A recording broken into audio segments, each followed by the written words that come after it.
This is the tail end of yet another very long conversation with my Jehovah's Witness friend. I'm not sure if you'll notice, but I was starting to lose steam at this point.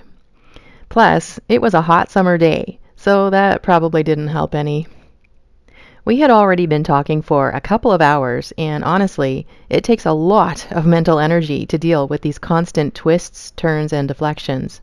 So, I tried to do my best and eventually found a place to stop and suggest the current topic at the moment could be saved for our next call. That's his body. There's no reason to use another. He didn't say he would return in a spirit form and take on a body. It actually says he was talking about raising the temple of his own body. And that would contradict when Paul said that he was killed a physical body, but he was raised a spiritual body. Yeah, but that would contradict that. Well, let's look at that verse. Do you remember what that verse is? Okay. No, I can't recall it at the moment. Okay. But it is in the Bible. I know we've read it many, many times. I'll look it up. I'll see if I can. And I quoted it to you too. Yes, I know, and I'm familiar with it. I'm just terrible at getting references. Okay, hang on. Well, the Bible has to have continuity. 1 Corinthians 15.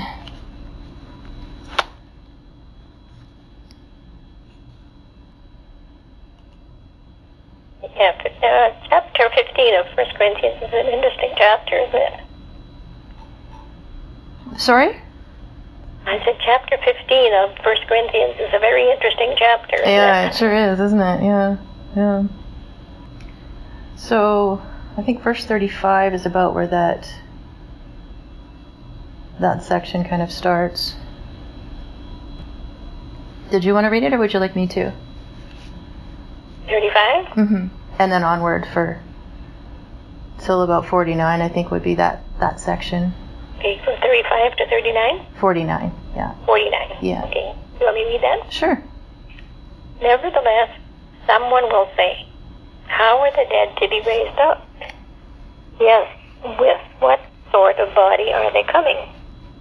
You unreasonable person, what you sow is not made alive, unless first it dies.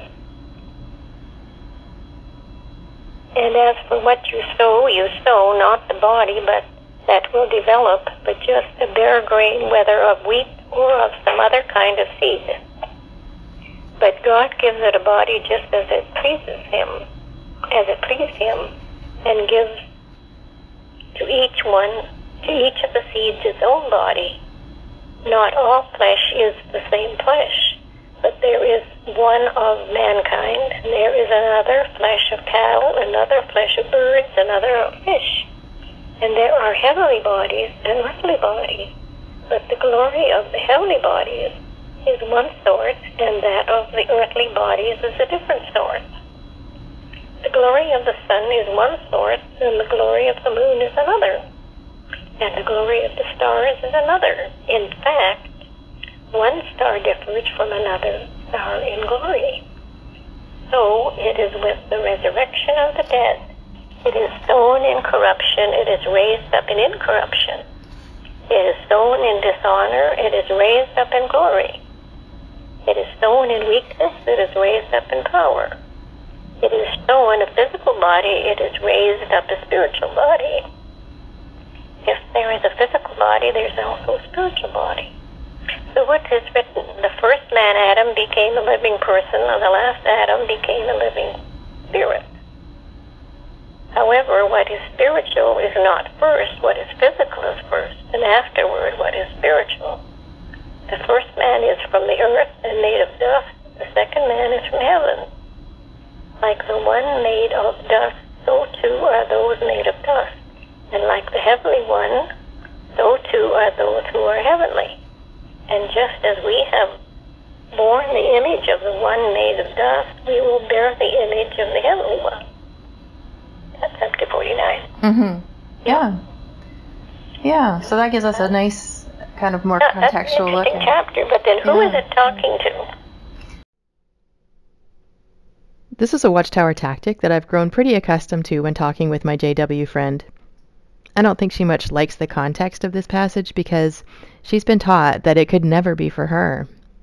So, As she has done a number of times previously, she tries to suggest that the passage only applies to the literal 144,000, not all Christians, because Watchtower tells them that only a select few are actually in the covenant. She's automatically applying Rutherford's two-class system that he invented back in 1935 as her framework to interpret the text again. At the beginning of letters in the New Testament, whenever they see the term holy ones, or saints in other translations, they interpret that to mean the literal higher class of JWs, not Christians as a whole, or even the specific churches that are being addressed at the time as a whole.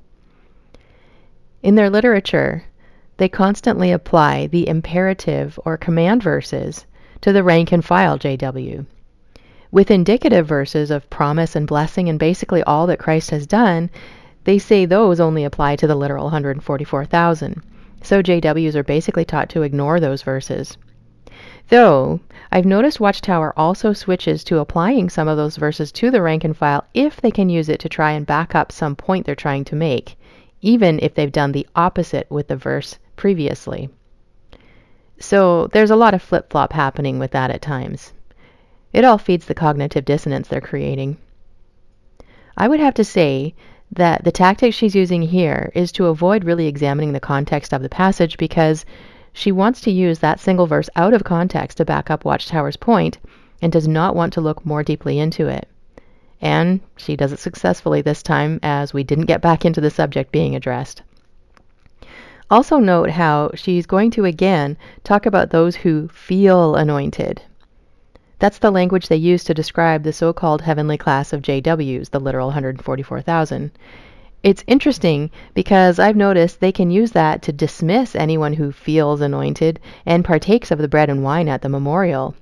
They even go so far as to call them mentally diseased and that sort of thing, because I think it's getting pretty embarrassing how many new members of this higher class keep popping up, when instead they really shouldn't be any more popping up, being the last of the last of the last days and all that. It's also an easy way to dismiss Christians who tell her that we are born again. If it's really just a feeling, then it's easy to dismiss as nonsense, isn't it? But being born again, a new creation in Christ, is not, at its core, a feeling. It's the miraculous transforming work of God in a person's heart and life. Sure, there are feelings associated with this, of course, but the feelings are not the point. In fact, such feelings are generated at many so-called revivals all the time, but when you look at these same people 6 months or a year later, you see that they've gone back completely to their sinful lives just as before. No transforming work has happened. So, should we base things like this on feelings? No. Instead, we're called to use discernment and examine both ourselves and others who profess Christ so that we can test and see if our faith is genuine or if we are still in need of repentance and salvation. That's talking to believers. Specifically, what believers? Believers are Christians. Well, but what Christians? The Christians specifically at that point, he was writing to the Corinthian church. Yeah, and who were those Corinthians? Who were the Corinthians? Yeah. They were made up of people who came out of sin and came to Christ, repented and turned to Christ. There also, when you're reading that Corinthians 15 there, it also speaks about the first fruits. And it talks about first fruits of God, and it talks about, and it talks in several books of the Bible, and it refers to first fruits. And in Revelation 2, and it talks about the first fruits of God. And that's spoken of as the first resurrection. Isn't it? I'm not sure what you mean. The first fruits are spoken of as the first resurrection in Revelation. So those letters that letter to the Corinthians then was to the holy ones, and most of those letters that were written Greek scriptures was to the holy ones, and they were of the first fruits, which meant that they were going to be of that first resurrection. So that first resurrection obviously had a purpose. Different than if there was a first resurrection, then there had to be another resurrection also to speak of. And what was the purpose of that first resurrection? That's sort of a weird mixing of different things, but I'm guessing that's all to do with Rutherford's two-class system. Is that what you're getting at? Well, it wasn't a two-class system. It was the anointed. What they called were the. So yeah, no, but those were anointed. Right, and they so were to a heavenly class and an earthly spirit class. Creatures, and they were to be ruling in heaven, and that was prophesied, of course, right in the Hebrew scriptures, right at Genesis. So that's Rutherford's. That there would be kings and priests that would be reigning with Christ Jesus. But that 144,000 thing, that was something that came up in 1935. That never existed before that. That whole before 19. That was before. Those Lutzel and those, they knew that they were of the. They felt that they were of the 144,000 before that in the 1800s. No, but I mean there was no such thing as a two-class system of only 144,000 going to heaven. That became evident when the society was organized, and then they began publishing things. And so that's a society teaching. That's not. But that wasn't a first thought just because it was printed, Well, but it was never taught. Nobody ever believed it. In fact, the only two-class system. Nobody believed it. Well, they wrote it. They believed it, and it's in the Bible. Well, the people of the Bible days certainly didn't believe it. The apostles didn't believe it. The early church didn't believe it. Nobody believed. That's what Paul wrote about. No, but he did. That's the thing, though. Like we just agreed that didn't even become a belief until 1935. And when he was in prison, when he wrote to the Ephesians, he talked about that he was going to be finishing his earthly course. Right. And he would go to be with the Lord. Yeah. Yeah, exactly. So that's not a two-class system. That's what those anointed do. Anybody who feels anointed, they're going to be born again as a spirit creature. That's what's born again. That's a whole lot of watchtower language that just isn't. It's just not there. I mean, that's the thing. Like that's your framework. When we were talking about frameworks. What is the point of the Bible then? When the theme of the Bible is the working out of God's plan for mankind from when Adam and Eve sinned to the redemption of mankind in Revelation, and that was prophesied, as I say in the Hebrew scriptures, that there was going to be a government that those Israelites had that future. If they were faithful, they would be kings and priests and reign in heaven with the Messiah, which was prophesied. They had no idea who the Messiah was, but they were in anticipation of the Messiah all through those from Abraham on. In Hebrews, chapter 11, it talks about those faithful ones that looked for the city that wasn't built. Yeah, because the whole Bible the theme of the Bible is Christ. All of it points to Christ. Yeah, so right from beginning to end. So, and that is the working out of from Adam's failure to man's redemption in a paradise earth.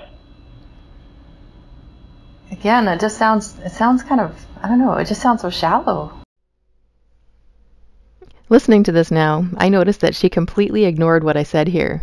She didn't even take offense at my use of the word shallow.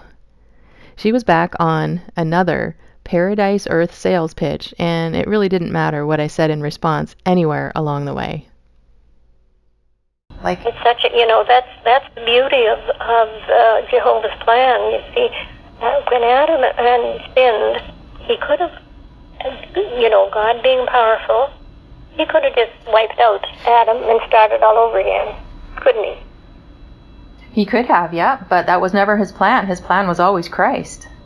Pardon? His plan was always Christ to come. That Christ is the Well, whole it point. wasn't always. How could it not have always been? It wasn't always. If Adam not had sinned, there would be no need. There wouldn't be any reason for Jesus to die, to come to earth to die. So you believe that Adam? This goes back to some of our early conversations, boy. You believe that Adam surprised God by sinning. He didn't know that was going to happen. He didn't. He could have looked into Adam's future, but he chose not to. Of course, obviously. How? Because how is that even possible? Just a moment. Because he gave Adam and Eve, and later, he gave Adam the free will. And what would be the purpose of free will if God, dictated everything? Adam was born with that free will. He had the full knowledge and the full capacity to obey or not to obey. So if God chooses not to know the future, then is it still possible for things to go horribly awry and him have to step in and make some other big change? Well, because the reason Adam sinned was because Satan tempted him. If that spirit creature would not have disobeyed, he was the first disobedient one, and he tempted the first person who was there, which was Adam. And which then, that's the challenge, you see, that was thrown out in Genesis 3:15. 1 to 5, rather, and then the solution was in 15, in verse 15. Because when you read Genesis chapter 3 and 1 to 5 there, it's Satan is pretty sneaky when he says to Eve, "Is it really true that you can't eat from the trees in the garden? Is it really true that you can't eat the trees in the garden?" But that wasn't what Adam was told. He said they couldn't eat from one tree, which was the tree of good and bad, which was just a little simple test. But Eve chose to ignore that.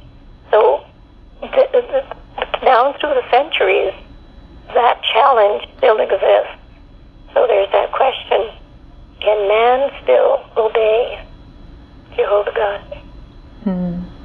Okay. I think if you don't mind, can we pick up right from there next time we talk? Yeah, okay. We'll make a note of that, eh? Yeah, because that opens up to a lot more things that we could explore. Maybe get into Genesis a little bit more. And yeah, okay. Yeah, I think that really puts us on the right track. I think because that's where the whole problem started, isn't it? Really. Sure. Yep. For everybody, for mankind, right? Mm-hmm. You and me and everybody. So where else to start but at the beginning, eh? Right. Yeah, well, that's a good plan. Okay. Glad you suggested it. Okay, great. Okay. Well, give me a call anytime, and okay, we'll start in Genesis. Okay. Okay. Give me a call when you're ready. Okay, or you too if you want to talk. Okay. Yeah. Okay. I hesitate to phone because I know that you have good days and bad days. Oh, that's okay. So don't worry about bugging me at all. That's totally fine. That's what I don't. It's like if you're having a bad day and you're trying to rest and sleep, well, then I can imagine somebody bugging you with a phone. No, I never mind. No, it's not bugging at all. I never mind getting a phone call. Okay. Okay. Well, you take care and stay cool. Great. You too. Yeah. Okay. Stay safe. You too. Bye. Bye bye.